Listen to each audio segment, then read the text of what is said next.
Before the first breath, before the first name, there was awareness. This is not a story about death. It is an investigation into what refuses to die. From ancient Egypt to modern intensive care units, from buried papyrus to clinical data, you are about to cross a threshold. This is the riddle of death.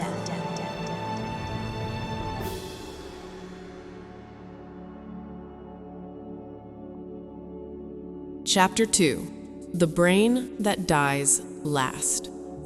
Part 1: The Organ That Refuses to Go Silent.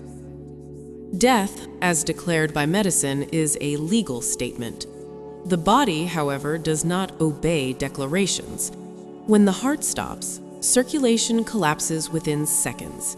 Oxygen delivery fails. Muscles slacken. The body begins its visible surrender. And yet, hidden behind bone and fluid, the brain resists, not passively, actively. Modern neuroscience has revealed an unsettling truth. The brain is often the last organ to die and the first to fight back. Even as blood pressure plummets, neurons engage emergency protocols, releasing stored energy, rerouting signals, and amplifying internal communication. This resistance is not random. It is organized. In laboratory settings, researchers have recorded surges of synchronized electrical activity in dying brains, particularly in gamma frequencies associated with conscious awareness, memory integration, and perception. These surges occur after cardiac arrest, when consciousness should already be impossible. The implication is unavoidable. Either consciousness persists longer than biology predicts, or biology is responding to something it cannot yet explain. Ancient Egypt anticipated this resistance. The Egyptians did not locate thought in the brain. They regarded it as a cooling organ, a biological tool, not the seat of self. During mummification, the brain was removed and discarded. The heart was preserved. This was not ignorance. It was intuition. They observed that clarity, intention, and identity were felt, not thought. They understood, in symbolic language, that awareness outlived its most complex organ. Modern science, reluctantly, is circling the same insight. Patients revived after prolonged cardiac arrest often report experiences occurring after measurable brain shutdown. In some cases, these experiences include verifiable details, conversations, movements, objects, later confirmed by witnesses. Such cases are rare, but rarity does not equal irrelevance. A single exception is enough to destabilize a rule. If perception can occur when the brain is offline, then the brain may not be the producer of consciousness, but its interface, a receiver. Ancient Egyptian theology framed this relationship differently.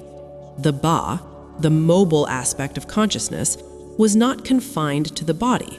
It could leave, observe, and return. The body was an anchor, not a generator. When the anchor failed, the Ba detached. The similarity to modern out-of-body reports is striking.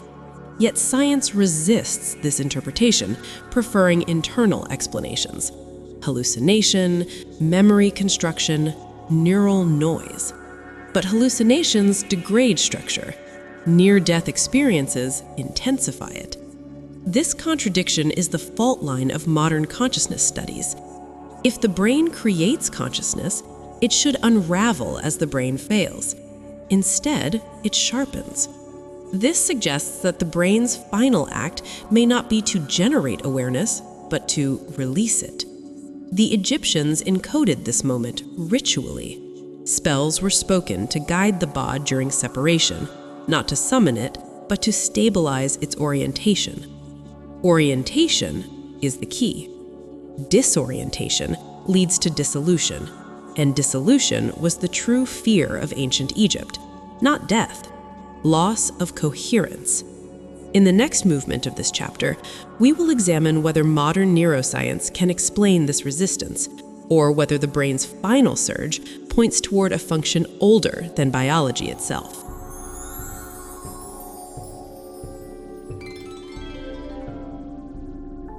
Part 2. Receiver or generator. Every scientific revolution begins with a mistaken assumption. For centuries, humanity assumed the sun revolved around the Earth. The evidence was everywhere. Motion across the sky, daily cycles, apparent stillness beneath our feet. The assumption was intuitive. It was also wrong. Modern neuroscience may be standing at a similar crossroads. The prevailing model assumes the brain produces consciousness, the way the liver produces bile or the heart produces rhythm. Damage the organ and the function degrades. Destroy the organ and the function disappears. This model works until it doesn't. It fails at the edges: near death, deep anesthesia, extreme hypothermia, cardiac arrest. In these states, brain activity diminishes or vanishes, yet reports of vivid, structured awareness persist, not fragmented, not dreamlike, ordered. This forces a dangerous question. What if the brain does not generate consciousness, but tunes into it? Physics offers precedence. A radio does not create music, it receives it. Damage the receiver and the signal distorts. Destroy the receiver and the music appears to stop, yet the broadcast continues uninterrupted.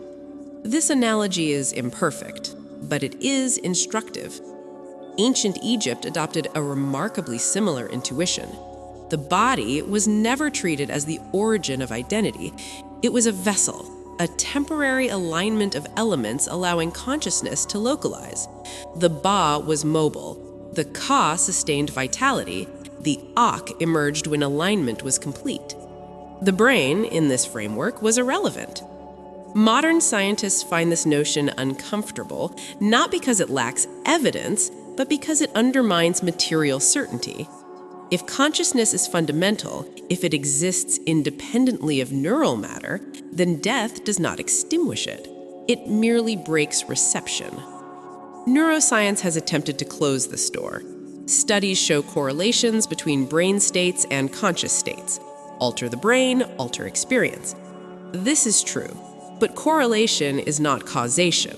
Changing a radio changes the sound. It does not prove the radio composed the symphony. The strongest evidence for the generator model comes from brain injury cases: personality changes, memory loss, altered perception. Yet these cases may indicate not loss of consciousness, but loss of access. A damaged interface distorts the signal. Recent experiments deepen the mystery. During deep anesthesia, when cortical activity is nearly absent, some patients later report awareness without sensory input. In extreme hypothermia cases, individuals have been revived after hours without measurable brain activity, retaining memory and identity. If neurons were the sole source of consciousness, such continuity would be impossible. Ancient Egyptian funerary rituals prepared explicitly for this continuity. Spells were not requests, they were calibrations. They reminded the Ba of its orientation. They preserved the Ren, the name, ensuring identity did not dissolve when biological reference points vanished. The fear was never unconsciousness, it was disconnection. Modern neuroscience has no language for this fear. It speaks of shutdowns, failures, and noise. Yet the dying brain behaves as though it is attempting to maintain alignment, synchronizing activity, amplifying coherence, resisting entropy. This behavior makes sense if the brain is a receiver struggling to hold signal as power fails. It makes little sense if the brain is the signal itself. The question then is no longer philosophical. What is the brain trying to preserve in its final moments?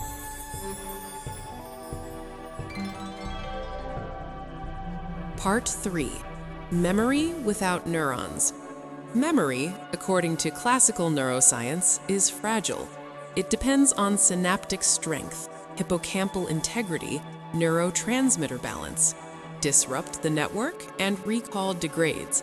Destroy the tissue and memory should vanish. And yet, intensive care units have recorded anomalies that refuse to comply. Consider cardiac arrest survivors who accurately recall conversations, procedures, and events that occurred while they were clinically unresponsive. These are not vague impressions reconstructed after the fact. In multiple documented ICU cases, details were verified against timestamps, staff logs, and witness testimony. The problem is not frequency, it is implication. Even a small number of veridical memories formed during periods of absent or severely diminished brain activity destabilizes the assumption that memory encoding requires a functioning hippocampus. Neuroscience responds with caution. Perhaps residual activity persisted below detection thresholds. Perhaps memory was reconstructed after resuscitation. Perhaps coincidence masquerades as accuracy. These hypotheses are reasonable, but they are not sufficient. Advanced monitoring has improved sensitivity. In some cases, deep cortical silence coincided with preserved experiential reports. Moreover, reconstructed memories typically contain errors, confabulations, and temporal distortions. Near-death recollections do not. They are unusually stable over time. Follow-up studies years later show consistency in narrative structure and emotional tone, uncharacteristic of imagined events. Trauma memories fragment. Dreams mutate. Near-death memories consolidate. This consolidation presents a paradox. Memory formation is metabolically expensive. It requires oxygen, glucose, and synaptic plasticity. During cardiac arrest, these resources are unavailable. Unless memory is not being formed, unless it is being accessed. Ancient Egypt encoded this distinction symbolically. Memory was not stored in the brain, it was preserved in the Ibe, the heart, as coherence of identity. The Ren, the name, anchored continuity across states. To remember oneself was to survive. Modern cognitive science edges toward a similar abstraction. Some researchers propose that memory is not localized storage, but dynamic patterning, distributed, state-dependent, and possibly non-local. In this view, the brain retrieves patterns rather than contains them. Extreme cases sharpen the question. Individuals with severe hydrocephalus, possessing drastically reduced cortical tissue, have demonstrated normal intelligence and intact autobiographical memory. Such cases are rare but documented. Structure, it seems, is less deterministic than assumed. ICU data adds further pressure. During hypothermic cardiac arrest, patients have been revived after prolonged periods without measurable brain function, sometimes exceeding 40 minutes.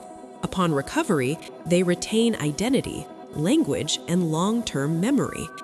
If neural activity were the sole repository of memory, irreversible loss would be inevitable.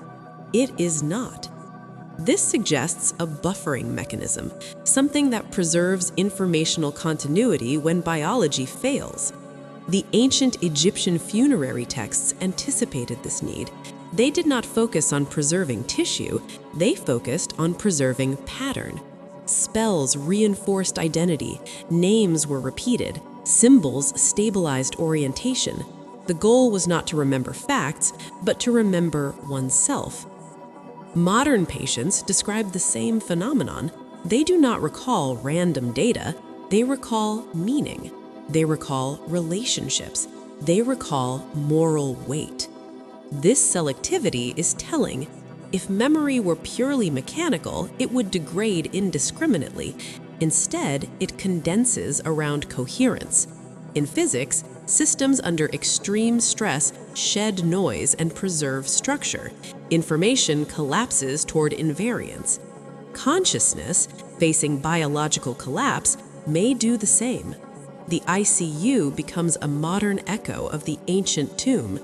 Monitors replace amulets, ventilators replace rituals, yet the same struggle unfolds, the attempt to preserve continuity across rupture. Part 4. The brain as a gate, not a source. At the edge of death, the brain does something unexpected. Instead of collapsing into randomness, it often synchronizes. EEG studies during cardiac arrest have recorded brief surges of gamma coherence, patterns associated with high-level cognition, memory integration, and conscious awareness.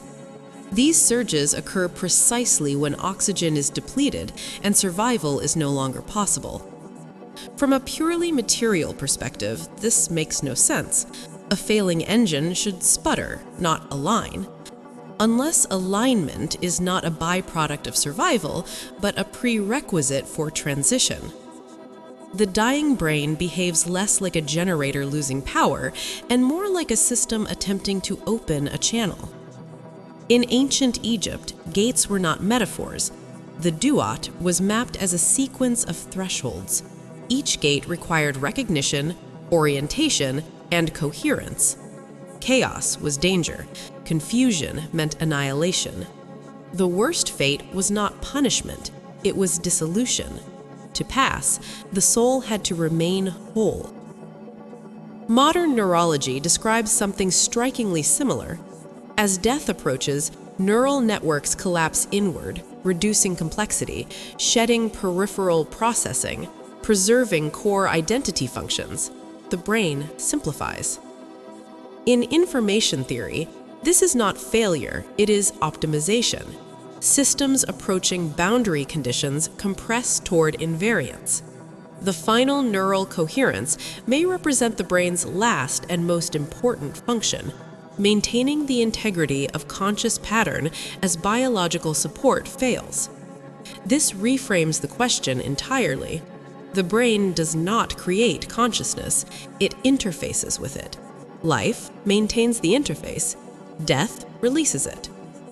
This would explain why experiences reported near death often feel more real than waking life. Sensory noise is gone, filtering is removed, what remains is signal. Egyptian texts warned against excessive attachment to the body for this reason. The corpse was preserved, but identity was trained to move. Rituals were rehearsals. Spells were not prayers. They were instructions for passing the gate without fragmentation.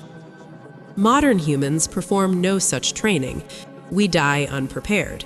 Yet the brain still tries. It synchronizes. It quiets chaos. It opens. If this interpretation is correct, then death is not a blackout, it is a handover. Biology releases custody of consciousness. The gate closes behind us, and what continues was never produced by the brain to begin with. The question that remains is not whether consciousness survives death, it is whether identity survives confusion. Ancient Egypt answered with ma'at, order as law, not morality. Modern science has yet to name it. But at the moment the brain falls silent, order briefly returns. And that may be enough.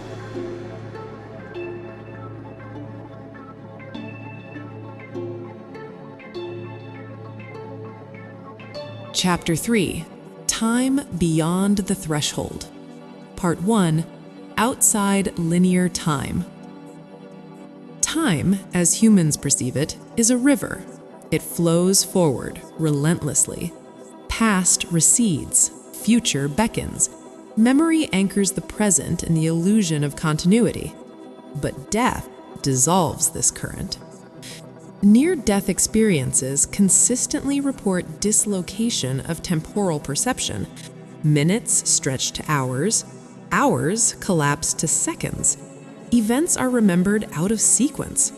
Some individuals describe life reviews, where past, present, and future interweave in a coherent tapestry. Modern physics hints at a similar phenomenon. Theories of spacetime suggest that at singularities, points of extreme gravitational distortion, time loses its linearity. Events are not sequential, but simultaneous. Quantum mechanics adds further nuance. Entangled particles communicate correlations instantaneously, defying classical temporal order. Could consciousness behave similarly at the threshold of death? The Egyptians seem to understand this. In their cosmology, the duat was not a journey through space, but a journey through layers of reality. The soul navigated these layers according to the ma'at, the order principle, not according to minutes and hours. Passage through the duat was not measured by clocks, it was measured by alignment. Ancient texts describe the weighing of the heart, a judgment outside time.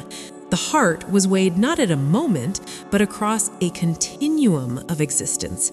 Actions, intentions, and thoughts were all present simultaneously for evaluation. Modern neuroscientists are beginning to glimpse similar patterns. Functional MRI studies of patients under extreme stress, anesthesia, or oxygen deprivation show that the brain may integrate long-term memory and emotional responses in non-linear ways. Network models suggest that temporal boundaries may be relaxed under certain conditions, allowing the mind to process information as if all time were accessible at once. These observations hint at a reality that defies ordinary perception. Consciousness may not merely inhabit time, but traverse dimensions of it.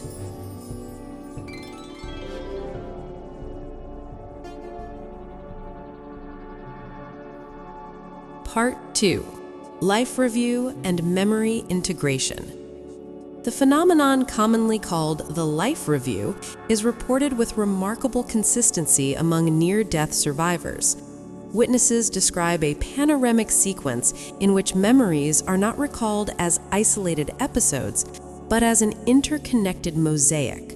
Emotions, intentions, and sensory details merge in a way that transcends chronological order. In ICU observations, some patients describe simultaneous awareness of multiple life events. Neural imaging suggests that under extreme oxygen deprivation or cardiac arrest, distributed networks in the brain may temporarily synchronize, allowing a form of integrative memory processing. The hippocampus, prefrontal cortex, and amygdala appear to interact differently, creating a pattern of holistic recall that defies ordinary linear encoding. Ancient Egyptians visualized this process symbolically. The Ba, liberated from the body, revisited critical moments under guidance of the Ma'at, experiencing not just events, but the ethical and emotional consequences intertwined with them. The weighing of the heart represented more than judgment. It represented comprehension of one's own life as an integrated whole, unbounded by time. Modern accounts echo this principle. Survivors often report that their experiences during these reviews are immersive and effective, not just factual. They feel the weight of choices, the repercussions of actions, and the moral resonance of their behavior. It is as if the brain, or consciousness itself, compresses a lifetime into a single coherent perceptual structure. Studies of these experiences suggest that the temporal dislocation may facilitate memory integration, enabling individuals to perceive connections and patterns otherwise invisible in ordinary life. This is not fantasy.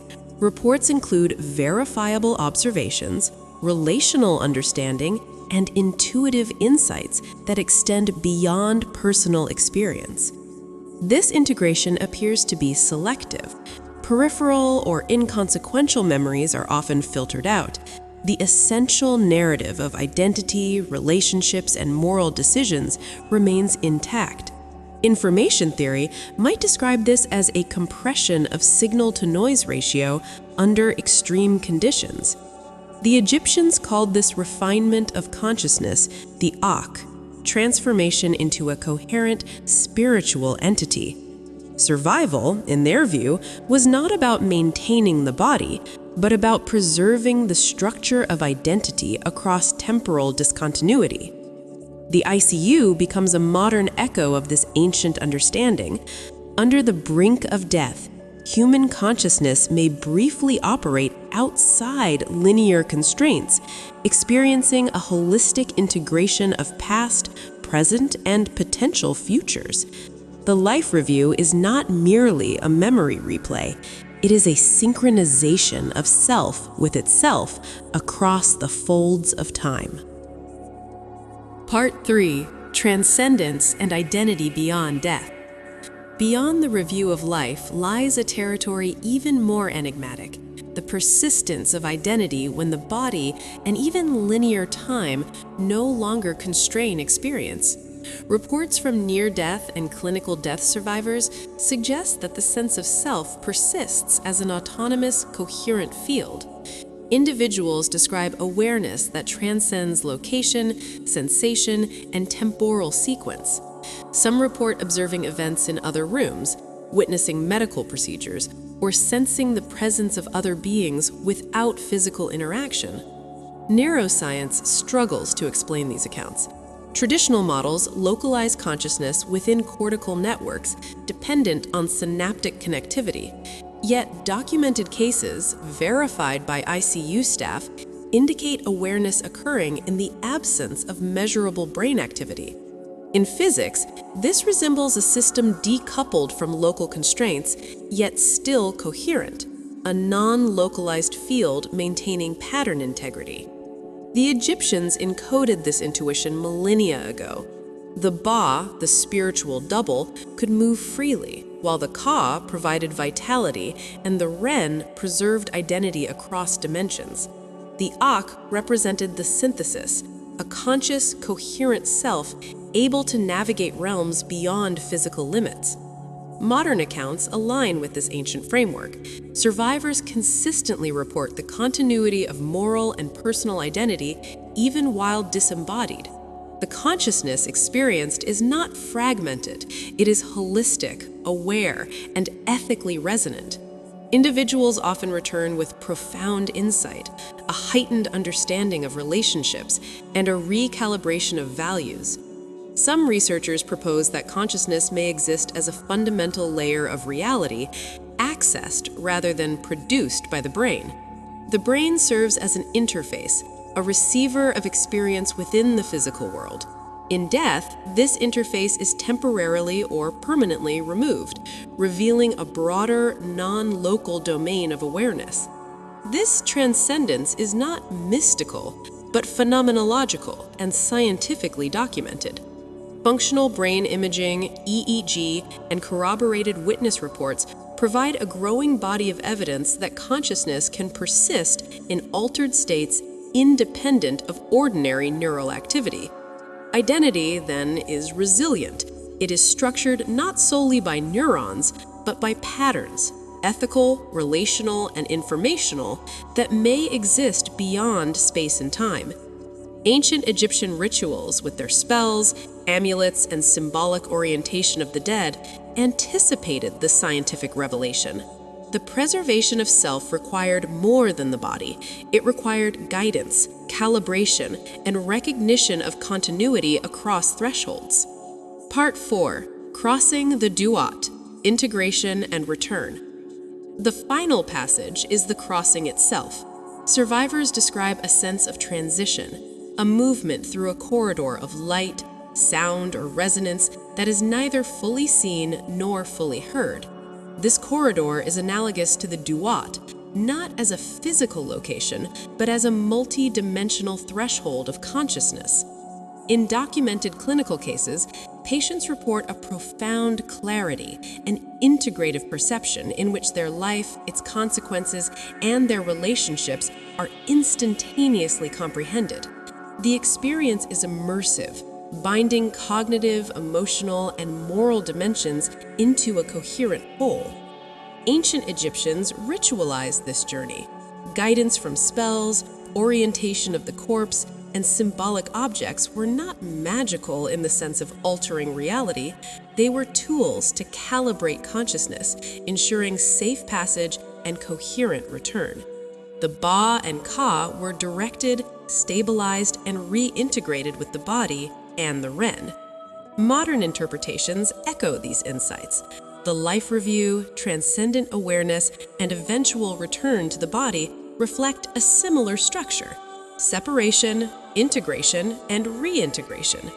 The brain, after extreme stress or temporary cessation, resumes function, but the consciousness that navigated beyond its physical substrate returns transformed, carrying insights and a recalibrated sense of self.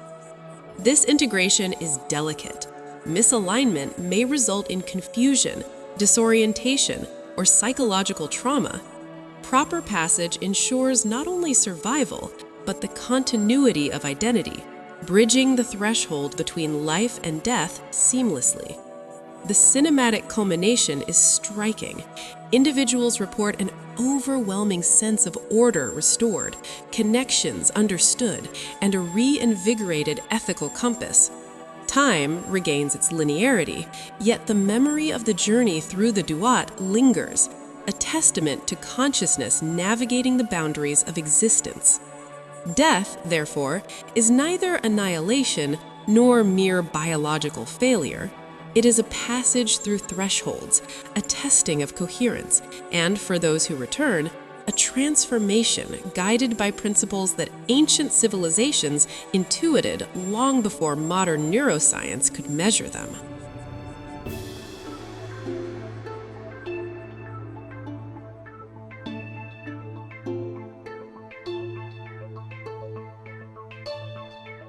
What you heard was not a conclusion.